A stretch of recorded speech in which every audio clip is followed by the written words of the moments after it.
Luke in chapter 20. We covered the first part of chapter 20 last Wednesday night.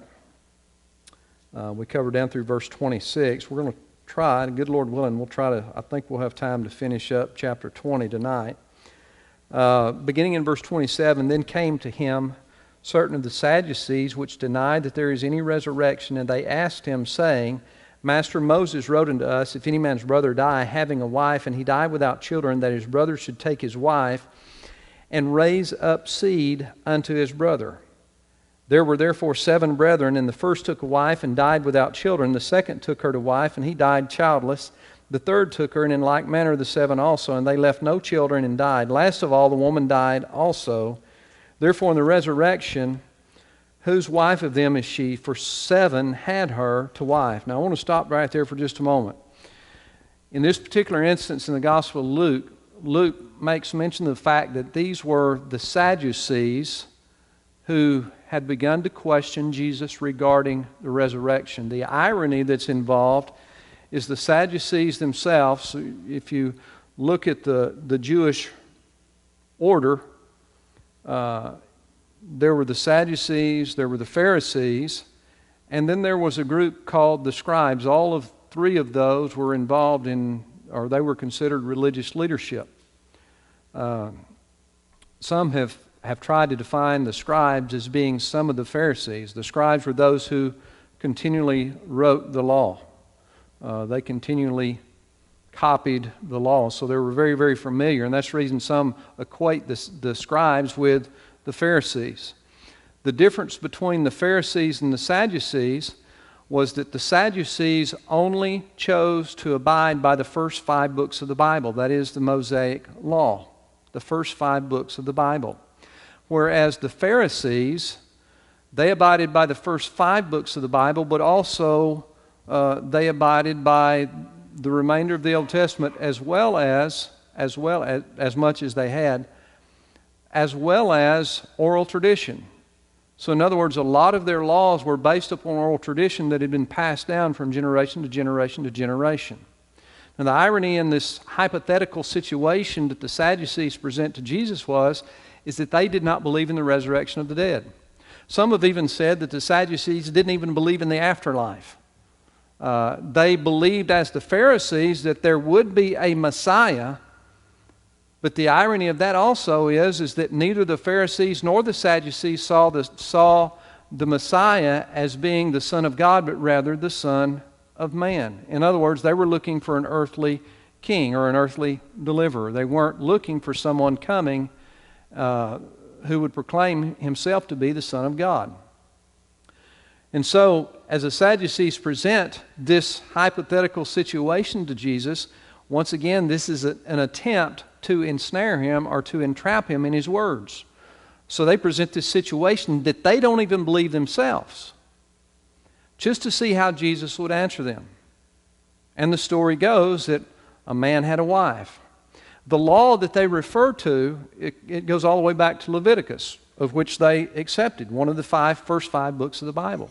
Genesis, Exodus, Leviticus, Numbers, and Deuteronomy. Those are considered the Mosaic books or the Mosaic laws. According to the law in Leviticus, if a man died without children, then it was his brother's responsibility to take his wife and to bear a child and to refer or to revere that child as his brothers. In other words, his dead brothers. But in the instance that the Sadducees present to Jesus, she had a husband and he died without children. One of his brothers married her.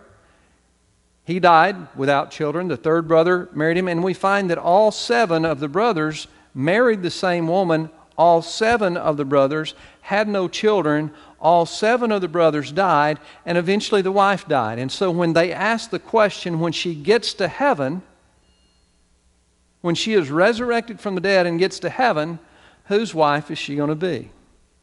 Now, their misconception, first of all, is that there is no resurrection of the dead.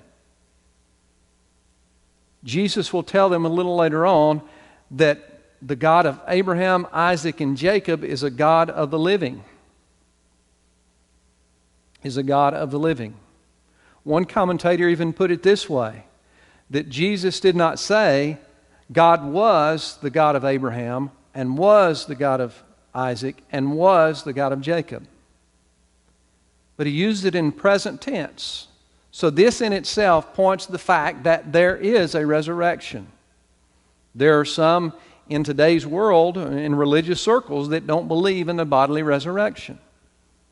And it's hard for me to understand how they can be a Baptist or how they can be any different denomination and not believe what Jesus taught, not believe that we will be resurrected in the same fashion and order as Jesus was. So this question that they proposed to Jesus, first of all, went against their own teachings, that there was a resurrection of the dead. But secondly, the irony of this question is their misconception of what heaven is going to be about or be like. The whole purpose of marriage on this earth, okay, don't get me wrong, ladies, don't get upset, men don't get upset. The whole purpose of marriage on this earth is not to find your soulmate. Okay? We have an issue in society today that believes, well, we just got to find our soulmate. Which there is some truth to that, but that's not the primary response or the primary cause of marriage. Now, obviously, we know that there must be love between a husband and a wife, and we know that the wife must honor the husband must honor the wife. But the whole issue of marriage came all the way back in the book of Genesis, where God put Adam and Eve together and told them to multiply and replenish the earth, or to fill the earth, depending upon which translation of the Bible that you have. So the whole purpose behind a woman and a man getting married is to procreate. So the Sadducees' hypothetical situation or question that they proposed to Jesus alludes to the fact that if this woman would be one of those men's wives, that perhaps they would be married in heaven to procreate. No, that's not the way it goes. That's not the way it goes. And so Jesus will make that very clear as in his response.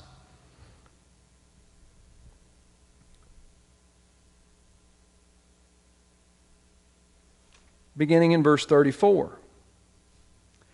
And Jesus answering said unto them, the children of this world marry, and are given in marriage. But they which shall be accounted worthy to obtain that world and the resurrection from the dead neither marry nor are given in marriage. Neither can they die any more, for they are equal unto the angels and are the children of God, being the children of the resurrection. Now that the dead are raised, even Moses showed at the bush when he calleth the Lord the God of Abraham and the God of Isaac and the God of Jacob, for he is not a God of the dead, but of the living, for all live unto him. Jesus turns the tables on them and refers them back to what Moses said in regards to the resurrection and what he said in regards to Abraham, Isaac, and Jacob. Remember, they believed the first 5 books of the Bible, the Mosaic Law, the Mosaic books. And so he uses what they know already to make a point with them in regards to what it's going to be like in heaven. Now, friends, let me tell you something. When we die and go to heaven, I've often had people ask the question, well, will we know our spouse is in heaven? Absolutely. I can tell you that firsthand. We will know them by their name and they will know us by our name. God knows us by our name. He does now and He will then. I can't begin to explain everything to you because I don't have all of the answers of what heaven will be like. I hadn't gotten there yet. One of these days I will be. But I can tell you this. When we depart this life and we enter into the next life, we will know as we are known, but that will not be the most important thing that heaven offers us. I believe that when I get to heaven, I'm going to see all of my dear departed loved ones. I believe that with all my heart. We know that we'll be known by name because if we look to the example, the story that Jesus told concerning the rich man and Lazarus, the rich man in hell looked up into heaven and saw Lazarus laying in Abraham's bosom, and he knew them by name. He knew them by name. Even those who descend into the depths of hell will know the names of people in heaven.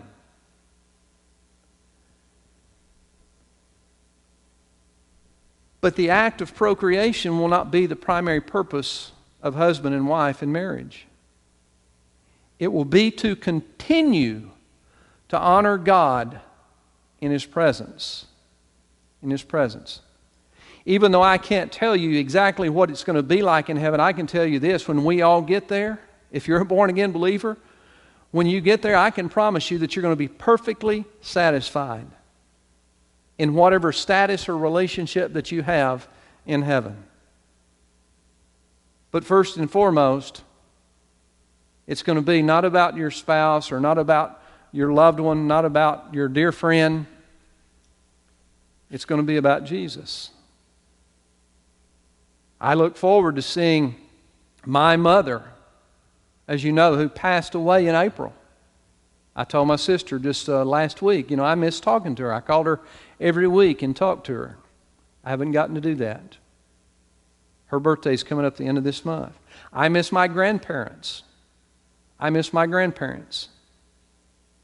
One of whom I did his funeral. And the reason I was asked to do his funeral because I had specifically asked him about his relationship with the Lord. I wasn't certain. I wasn't sure. But he assured me that he knew the Lord and he would be in heaven. And so I was able to tell him before he passed away, I'll see you there. The rest of my grandparents, those people who practically raised me as a little boy, I look forward to seeing them there. But most importantly, I look forward to seeing Jesus, even though, as I said, I think it was last Sunday, I probably won't be able to gaze at Jesus' face. I'll simply be looking at His feet in humility, but I will be there praising Him. And so Jesus responds to their question in a way that He knows they understand. And He assures them that there will be a resurrection. And if you notice in verse 39, then certain of the scribes answered, saying, Master, thou hast well said.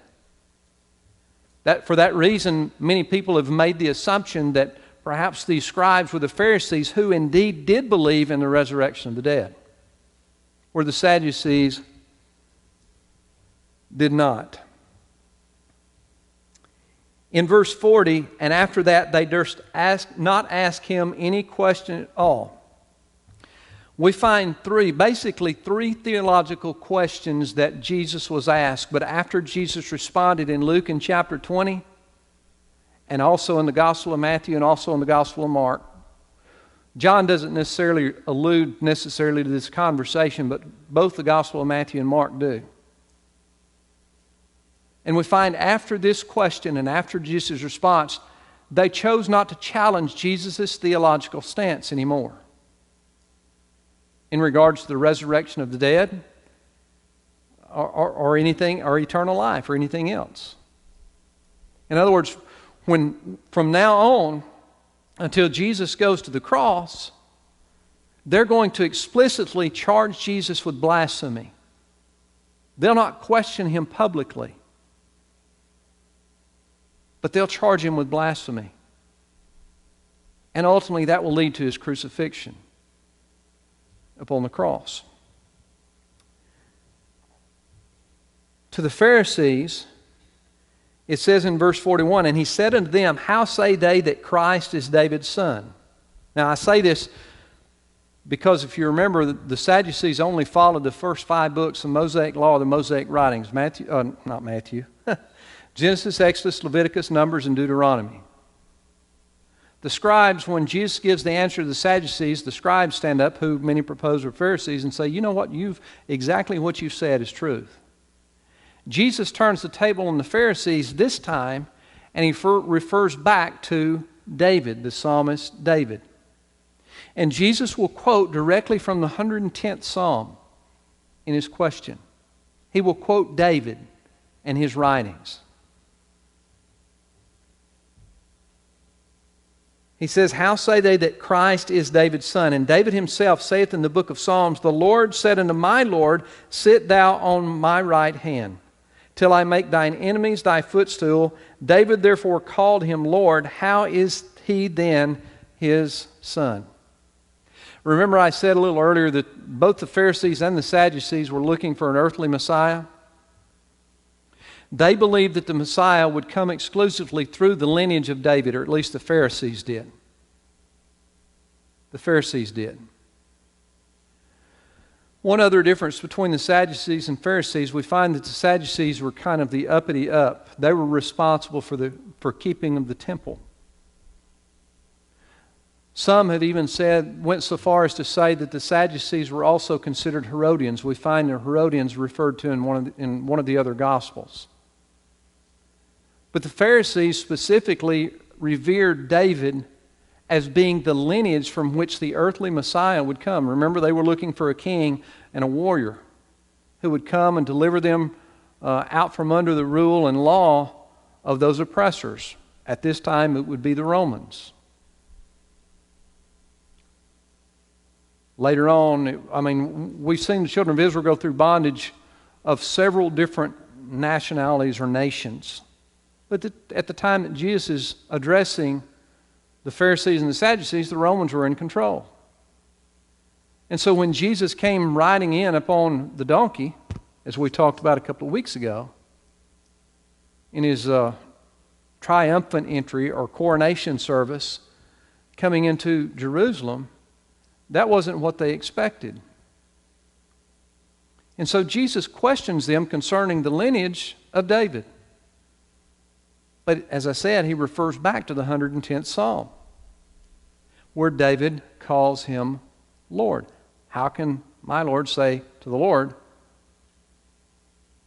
And he's pointing not just to the physical lineage, but also to the spiritual lineage.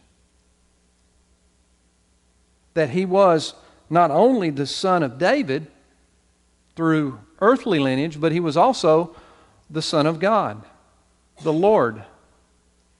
And we refer to him as the Lord Jesus Christ. And that word for Lord in the Greek literally means master or ruler. Master or ruler.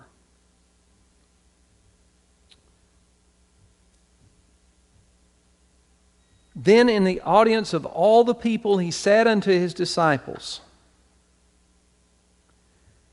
beware of the scribes. Now remember, it was the scribes who agreed with him in verse 39 and told him, you've spoken exactly right. You've said the truth. And all of a sudden Jesus turns to his disciples and says, beware of the scribes. We've heard the phrase or the terminology being pharisaical. The Pharisees were very legalistic. Maybe someone's come up to you and said, don't be pharisaical. Don't be so legalistic. That's what they mean.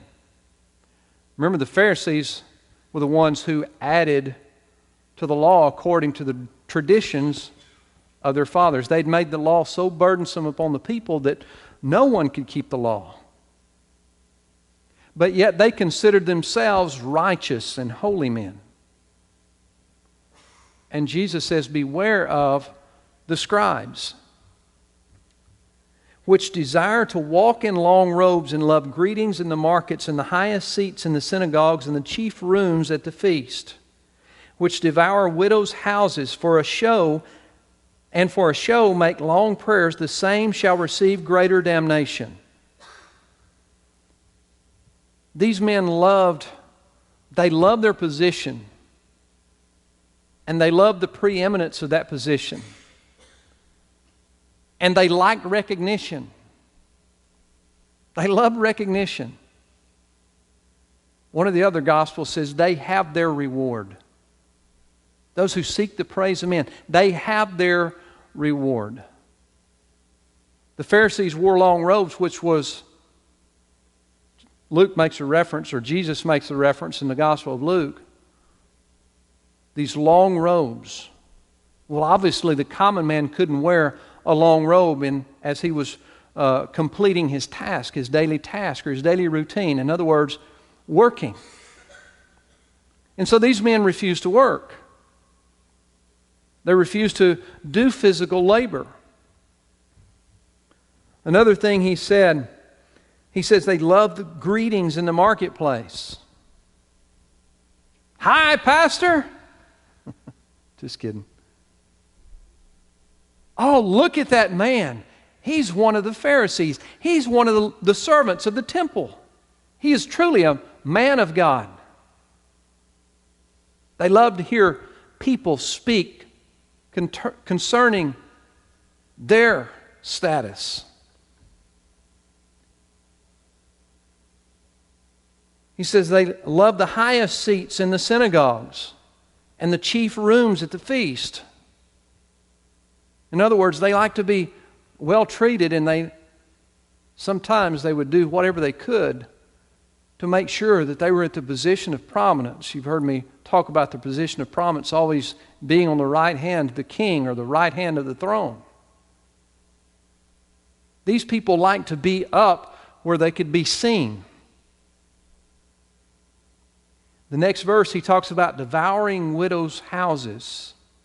You know, it's very common for the Pharisees to help widows. And there's nothing wrong with helping widows. I mean, I myself, I try to help widows as much as I can. But they had a sharper pencil than most, and so many of them perhaps were cheating the widows out of their income or out of their goods. In other words, they were living a life that demanded substance. We've got a phrase in modern America. They loved welfare. They loved welfare. Primarily their own welfare. It's been said that the Sadducees, some of the Sadducees even collected taxes for the Romans, and therefore they were the wealthiest. They were the wealthiest of the temple. But then you had the Pharisees coming along who literally would steal from poor widows. Jesus in the next chapter, in chapter 21, he'll talk about the widow's mite. The widow's mite. Many of these widows whose husband had passed away, they trusted these men as their spiritual leadership. And yet these men would take advantage of their trust for their own personal gain and benefit. Jesus told his disciples to beware of the scribes. Perhaps, and some have said that when the scribes agreed with Jesus and told him, you said well, or what thou said is well, it's good, it's right, it's truth. That perhaps even a little bit they were trying to butter Jesus up,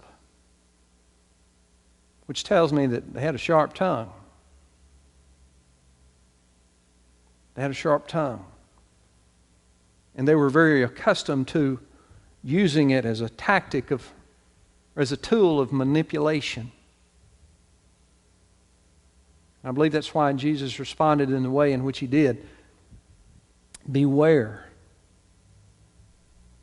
Beware of the scribes, which desire to walk in long robes and love greetings in the markets and highest seats in the synagogues and chief rooms at feasts, which devour widows' houses, and for a show make long prayers. Not only did these men like to be seen, but they also like to be heard. They also like to be heard. They thought that because of their much speaking or many words, that God was more apt to hear their prayers and men would honor them because of it.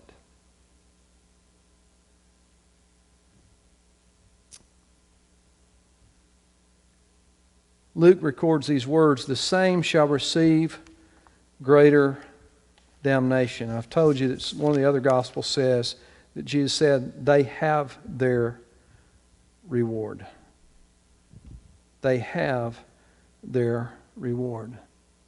They represented, both the scribes and the Sadducees represented polar opposites from the way in which Jesus presented himself. As a servant, and as a sacrifice, as one carrying the cross and dying on behalf of others.